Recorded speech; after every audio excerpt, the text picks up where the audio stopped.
주님께서 여러분과 함께 마테오가 전한 거룩한 복음입니다.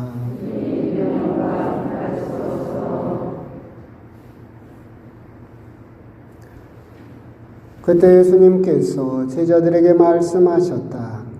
너희 가운데 두 사람이 이 땅에서 마음을 모아 무엇이든 청하면 하늘에 계신 내 아버지께서 이루어 주실 것이다. 두 사람이나 세 사람이라도 내 이름으로 모인 곳에는 나도 함께 있기 때문이다. 그때 베드로가 예수님께 다가와 주님, 제 형제가 저에게 죄를 지으면 몇 번이나 용서해 주어야 합니까? 7번까지 해야 합니까? 하고 물었다. 예수님께서 그에게 대답하셨다. 내가 너에게 말한다.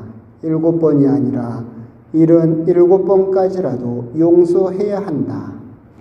주님의 말씀입니다.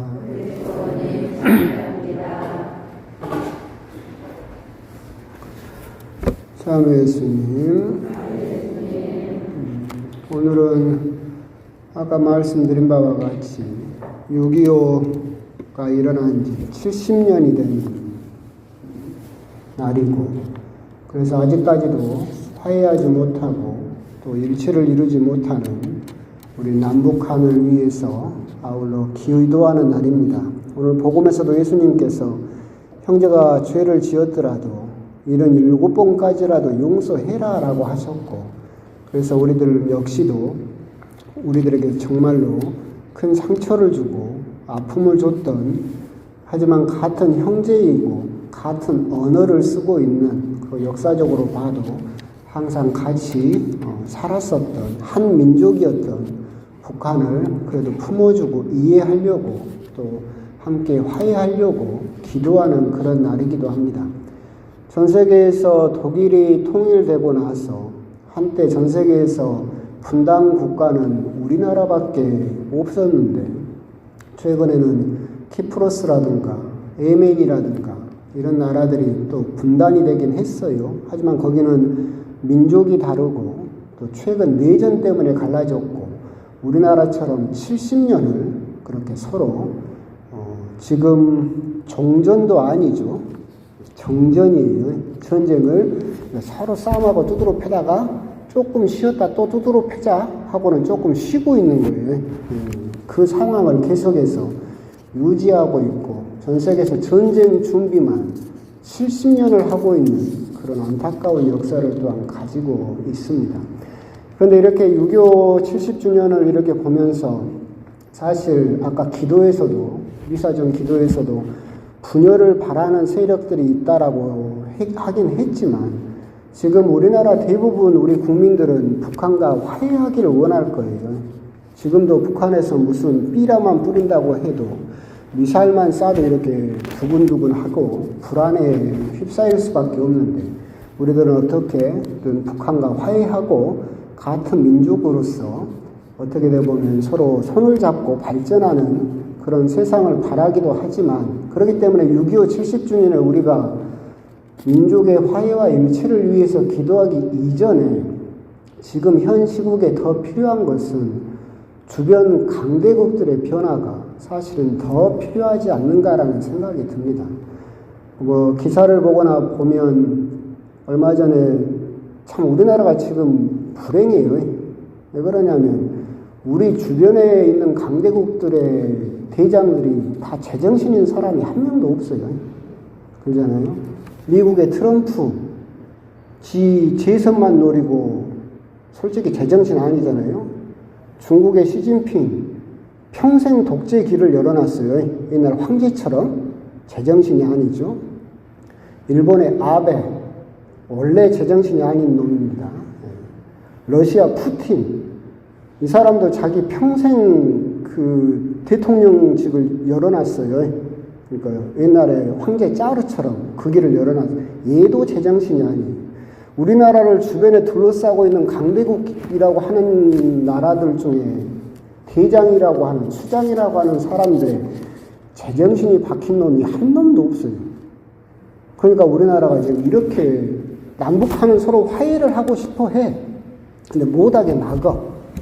그러니까 기사를 보더라도 트럼프가 싱가포르에서 김정은을 만났을 때 드디어 이제 남북한 종전, 이제 전쟁 그만하자라고 하려고 했는데 누가 찾아가서 극렬 반대했다겠어요? 아베가 트럼프를 찾아가서 절대 안 된다고, 종전 안 된다고. 그래가지고 우리나라가 종전 선언을 끝내 못했어요. 관심 있는 분들은 또 보셨을지도 모르겠는데 얼마 전에 뭐 김정은이가 죽었다느니 어쨌다느니 막 그랬었잖아요. 그때 미국에서 발표된 게 있었는데 그게 뭐였냐면 김정은이가 죽어가지고 북한이 붕괴되면 북한을 어떻게 할 것이냐라고 해서 미국에서 발표를 했는데 보신 분도 계실 거예요. 중국이 평양을 포함해서 중국의 반 정도를 중국이 먹어요. 그리고 저쪽 연해주로 해서 러시아하고 인접한 이 지역은 러시아가 먹어요. 그리고 강원도를 비롯해서 강원도 위쪽 북한 땅은 일본이 먹어요. 그리고 개성 이쪽 남쪽 여기는 미국이 먹어요. 우리나라는 어디 있어요? 없어요. 북한이 붕괴되면 북한 땅을 누가 다 먹어버리겠다? 이 미친 4대국이 다 먹어버리겠다. 우리 민족에 대한 어떤 평화라든가 우리 민족에 대한 미래라는 건 전혀 없어요. 자기들의 이익만을 노리고 있죠. 남한과 북한이 아무리 화해를 하려고 해도 이 주변 국가들이 절대 우리들을 도와주지 않는 이 상황, 이게 참으로 지금 현재 가장 큰 위기이지 않는가. 그리고 가장 큰 열쇠를 쥐고 있고, 그리고 또 운전대를 쥐고 있는 사람이 사실은 미국의 트럼프죠. 미국의 트럼프가 김정은한테만 종전이라든가 제재라든가 이런 것만 풀어줘도 남북한은 금세 화해할 수 있어요. 근데 트럼프는 오직 관심이 뭐에만 있어요? 지 재선에만 있어요. 정신이 거기에만 팔려 있으니까. 그러니까 지 재선에 도움만 된다고 하면 남북한이 전쟁이 일어나도 미국은 전혀 상관없다. 우리 남한과 북한의 민족들이 아무리 화해하려고 해도 그것을 끝내 방해하는 아베라든가 시진핑이라든가 트럼프라든가 푸틴이라든가 이 정신 나간 네 나라에 둘러싸인 지금의 형국이 참으로 우리 민족들을 더 힘들게 하고 있는 것은 아닌가, 이제 그런 생각도 드는 2020년 6.25 70주년 되는 해는 그런 날이라고 생각이 들기도 합니다. 그럼에도 불구하고 이제 천천히 돌아보면 6.25 전쟁은 우리 민족들에게, 특히나 우리 남쪽 사람들에게 봤을 때 굉장히 큰 영향을 줬죠. 그러니까 우리도 뭔가 큰 싸움이라든가 상처를 입으면 트라우마라는 게 생기죠. 트라우마가 생겨요. 심리적인 큰 상처가. 이 6.25 전쟁은 우리들에게 정말 큰 트라우마를 남겼어요. 그래서 지금 현재 우리가 그렇게 살고 있는 거예요.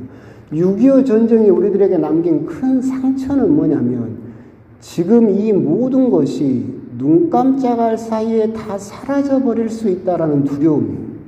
우리가 6.25 전쟁을 여러분들에게 겪어보고 이야기를 들어보면 우리가 지금 아무리 빌딩을 세우고 돈이 많다 하더라도 전쟁만 나면 이 모든 것이 다 쓰러져 버리죠. 쓰레기가 될 뿐이에요. 그러니까 이 전쟁을 겪으면서 우리 민족들에게 상처로 남은 것은 뭐냐면 이 모든 것이 물거품처럼 안개처럼 한순간에 사라져버릴 수 있다라는 두려움, 불안을 줬죠. 이 두려움, 불안으로 인해서 우리 민족에게 첫 번째 생긴 트라우마가 뭐냐면 현실주의예요. 우리는 원래 현실주의적인 종교관도 있고 그러지만 전쟁으로 인해서 이게 더 강화됐어요. 현실주의가 뭐냐면 뜬구름 잡는 이야기 싫어해요. 우리나라 사람들은. 당장 뭐가 있어야 돼요? 손에 쥐어져야 돼요. 그러잖아요. 손에 쥐어주고 눈에 보여야 그걸 믿어요.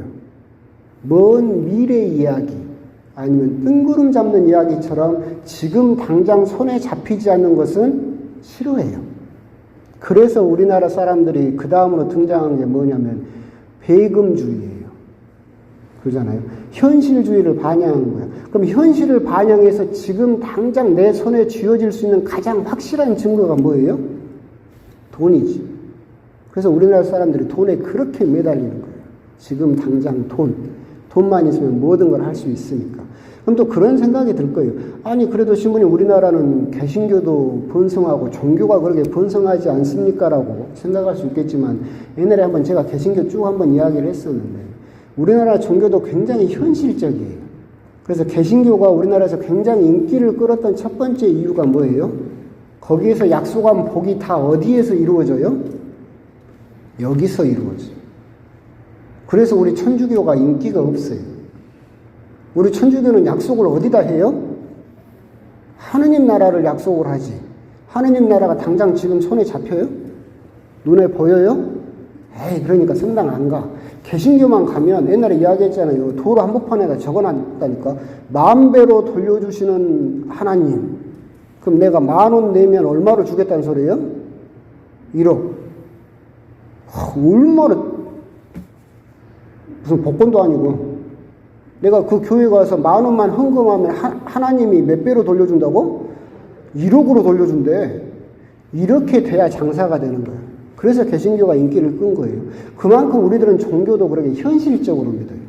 그러면서 또 생긴 두 번째 트라우마가 뭐냐면 결과 중시예요. 아까 말한 것처럼 손에 잡혀야 돼요. 근데 이 손에 잡힌 게 먼 미래에 잡히면 안 돼요. 언제 잡혀야 돼요? 지금. 그래서 우리들이 맨날 하는 말이 뭐예요?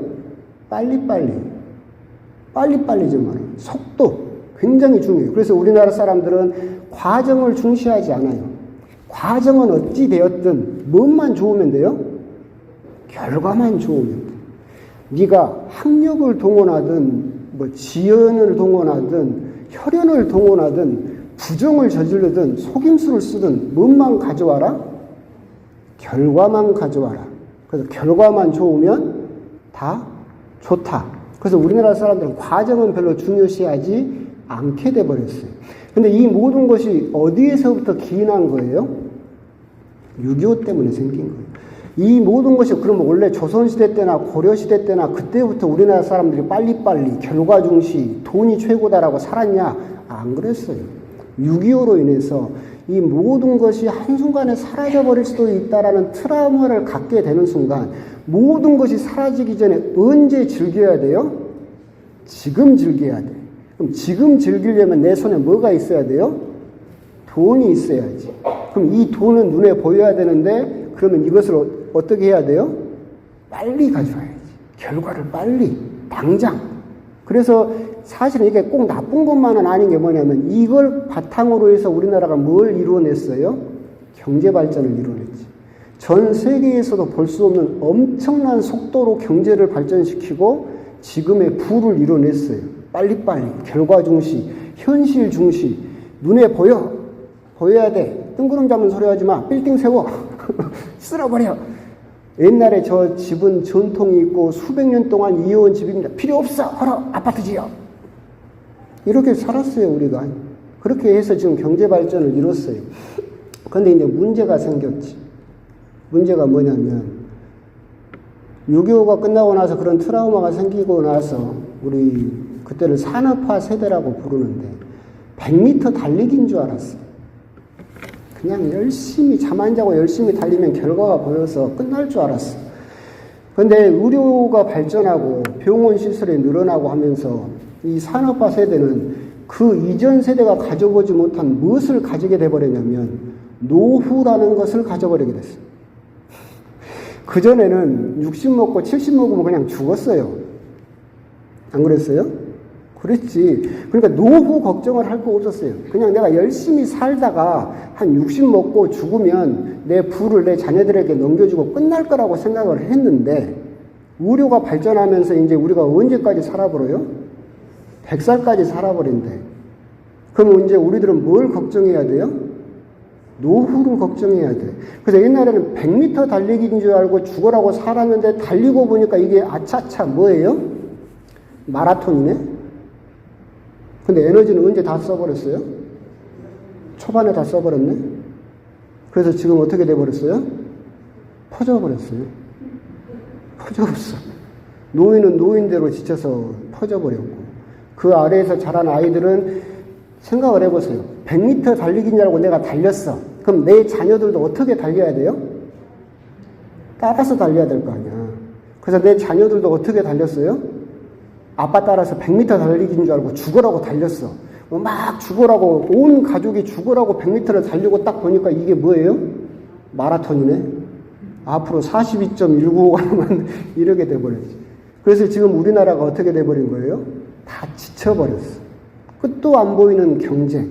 죽으라고 열심히 살면 끝이 보일 거라고 생각을 했는데 이 모두가 끝이 보이질 않는 이런 상황에 처하면서 지쳐버렸기 때문에 못 살겠다. 그래서 이 화를 억누르지 못하는 거예요. 옛날엔 참고 견디면 좋은 시절이 올 것이다. 죽어라고 달려라. 잠자지 마라. 열심히 일해라. 그래서 그렇게 했는데 그래서 행복해질 줄 알았어. 근데 이건 마라톤이야. 그렇게 열심히 살았음에도 불구하고 행복하지가 않아. 그러니까 사람들이 이 화를 억누르지 못하는 거예요. 그래서 우리나라가 지금, 그래서 심리학자들이 이야기하는 것처럼 지금 우리나라가 청소년기라고 이야기해요. 청소년기. 6.25 이후부터 지금 70년을 따졌을 때 사람 나이로는 70년이 긴 것 같아도 나라로 따지면 이제 10대야 10대. 좌충우돌하는. 그러다 보니까 우리나라에서 감정을 억제하지 못하고 충동적으로 행동하는 사람들이 그렇게 갑자기 늘어난 이유도 사실은 그런 이유다라고 설명을 하고 있어요. 이러면서 곰곰이 생각을 해보면 저는 지금 우리 청소년이나 청년들이 불쌍하다는 생각이 들어요. 여러분들은 그래도 나라가 가난했을 때 열심히 일하면 나라를 부흥하게 만들 수 있고 배고픈 시기를 끝낼 수 있다라고 해서 목표는 있었잖아요. 그래서 열심히 살았어요. 그럼 지금 10대나 20대는 뭘 위해서 살아야 되는 거예요? 없어요. 네가 열심히 살면 삼시세끼 쌀밥 먹을 수 있어. 그래도 하루에 한 번 고기는 먹을 수 있어. 여러분들은 그때 그게 목표가 될 수 있었죠. 그럼 지금 10대, 20대는 네가 열심히 살면 하루에 3끼 쌀밥 먹을 수 있어가 유혹이 됩니까? 안 돼요. 뭘 위해서 그렇게 열심히 사는 거예요? 그래서 힘들어져 버려요. 그렇기 때문에 절실하게 우리들에게 필요한 게 뭐예요? 통일이에요. 지금 형국은 뭐냐면 딱 북한으로 막아져가지고 우리는 대륙이에요. 우리는 대륙 섬 아니죠. 기차를 타면 프랑스 파리까지도 갈 수 있어요. 이론적으로는. 근데 위에가 뭘로 막혀 있어요? 북한으로 막혀 있어요. 압력밥솥이에요. 위에서 딱 막아놓고 밑에서는 열심히 달리라고 불을 팍팍팍 떼고 있어. 잠만 자도 엄마가 꼬집어. 수학 공식 하나 더 외우라고 막 끓여. 그럼 압력밥솥에서 밑에서 불은 부글부글 올라오는데 위에는 딱 막아놨어. 그럼 나중에 어떻게 될 것 같아요? 폭발하지. 지금 우리 10대, 20대가 딱 이 형국이에요. 그럼 우리 어른들이 해줄 것은 뭐예요? 불은 뗄 때 떼더라도 위에는 열어줘야지. 그들에게 새로운 희망을 보여주고 우리가 대륙으로 진출할 수 있고 이 좁은 땅 덩어리에서 네 목표는 서울대여야 된다라는 것이 아니라 네가 잘 살려면 서울대만 들어가야 된다라고 가르칠 게 아니라 이 뚜껑이 열리면 네가 능력만 있으면 프랑스 가서도 능력만 있으면 러시아 가서도 너의 삶을 행복하게 만들 수 있다라고 우리가 기회를 열어줄 수 있어야죠. 그러려면 필연적으로 우리들은 뭘 해야 돼요? 북한하고 화해를 해야 돼요. 대륙을 향한 그 뚜껑을 열 수 있어야 돼요. 정말로 그게 우리 사실 곰곰이 생각을 해보면 우리 민족들에게 남은 사실은 마지막일 수는 없겠지만 지금 현재는 가장 큰 희망이에요. 누가 말한 것처럼 북한과 통일하면 북한에 묻혀있는 지하자원이 몇 톤이고 몇 조고 경제적인 이득이다. 그런 거는 부차적인 거고 우리 세대의 미래를 생각했을 때 우리 민족들의 미래를 생각했을 때 그리고 아까 말씀드린 것처럼 6.25로 인해서 그 트라우마로부터 벗어나기 위해서 그 상처를 극복하기 위해서도 우리들은 반드시 북한과 화해를 해야 되고 북한을 통해서 자유스럽게 왔다 갔다 할 수 있는 그런 미래를 우리 세대들에게 아래 세대들에게 열어줄 수 있어야 된다. 그런 것들에 대해서 우리도 관심을 갖고 그 길에 반대되는 것, 그런 것들에 대해서는 여러분들이 조금 경계심을 가지고 경각심을 가질 필요가 있다. 근데 이제 지금 아까 말한 것처럼 주변에 4개의 강대국들이 다 제정신은 아니고 북한하고 그렇게 쉽게 화해도 되지 않고, 그렇다면 지금 현재 우리들이 할 수 있는 것이 뭘까? 우리가 북한과 화해하기 위한 단초를 가지기 위해서 우리가 지금 할 수 있는 것이 뭘까 생각을 해봤을 때 저는 한 가지 이야기를 하고 싶어요. 뭐냐면 아까 말씀드린 바와 같이 기도에서도 분열을 바라는 세력은 여전히 존재하고 그러잖아요. 계속해서 우리나라가 북한하고 싸움을 하기를 바라는 세력들은 끊임없이 존재하는데 우리 안에서도 그걸 부추기는 세력들이 반드시 있죠. 태극기 부대부터 시작해서 개신교부터 시작해서 많이 있잖아요. 그런데 오늘 제가 드릴 말씀은 한 가지 이제 실천 방안이 뭐냐면 그 송가인 나오고 미스터 트롯 나온 데가 어디예요? TV조선이에요. 그죠? 우리 어머니들은 TV에 나오면 다 믿어보잖아. 근데 조사를 해보면 미스터 트롯 이전에는 TV조선에 대한 부정적인 생각이 60%였어요. 그 말은 무슨 말이냐면 TV조선에 나오는 말을 우리나라 국민의 60%는 안 믿었어요. 근데 미스터 트롯이 확 인기를 끌고 뭔 영웅이? 임영웅이 몰라 하여튼 옛날에 박영웅이라고 했는데 임영웅이가 인기를 끌고 나서 지금 조사를 하면 TV조선에 대한 호감도가 60%예요. 완전히 바뀌어버렸어요. 옛날에는 그 미스터 트롯 이전에는 TV조선에 대한 부정적인 의견이 60%였는데 그 임영웅이가 나오고 미스터 트롯이 나온 뒤로 TV조선에 대한 호감도 60%가 돼버렸어요. 그러면 TV조선을 보게 될 것이고 TV조선에서 하는 말을 여러분들은 믿어버리지. 아니 우리 어머니도 TV에서만 나오면 다 믿어버리더라고요.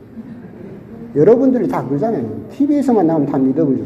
그러니까 TV조선에서 하는 말을 우리나라 이제 국민의 60%가 어떻게 돼버린다? 호감을 가지고 들어버린다는 거죠. 근데 결정적으로 조선일보나 TV조선 아까 기도에서 말한 것처럼 우리나라가 화해하기를 원하는 세력이에요? 분열되기를 원하는 세력이에요? 분열되기를 원하는 세력이에요. 일제시대 때는 천황만세를 했던 세력이었고 일본 제국주의에 전투기를 갖다 바친 데가 거기였었고 독재 정권에 아부했던 데가 거기였었고 끊임없이 남북한이 대결하고 분열되기를 원하는 세력이 그 세력이에요. 근데 우리들은 임영웅이 나온다고 거기를 호감 섞인 눈초리로 보도록 바뀌어버렸지. 그럼 우리가 이제 결정적으로 한 가지, 우리가 실천 방안, 우리 민족이 화해하고 일치를 이루기 위해서 그러면 우리가 내가 작은 실천이라도 해야 되겠다 그러면 뭘 보지 마라? TV조선 보지 말라고. 채널A 보지 말고, 거기서 트로트 해가지고 임용이 나오고 뽕짝뽕짝 하니까 좋다고 하다가 거기서 뉴스 나오면 아 그런갑다. 오메 저 북한 나쁜 놈들 적화통일 평화통일해서 싹 탱크 몰고 가서 싹 죽여버려. 이렇게 돼버리면 안 된다는 거예요. 그러니까 우리가 우리 민족의 화해와 일치를 위해서 기도하고 이런 것도 정말로 중요하고 우리들이 정말로 평화를 위한 노력을 끊임없이 관심을 가지고 해야 되는 거, 그것은 반드시 기본적으로 해야 되는 일이고 거기에서 우리가 적어도 직접적으로 할 수는 없지만 적어도 거기에 동참하기 위해서 작은 실천이라도 하고 싶다 그러면 뭐 보지 마라? TV조선 보지 마라.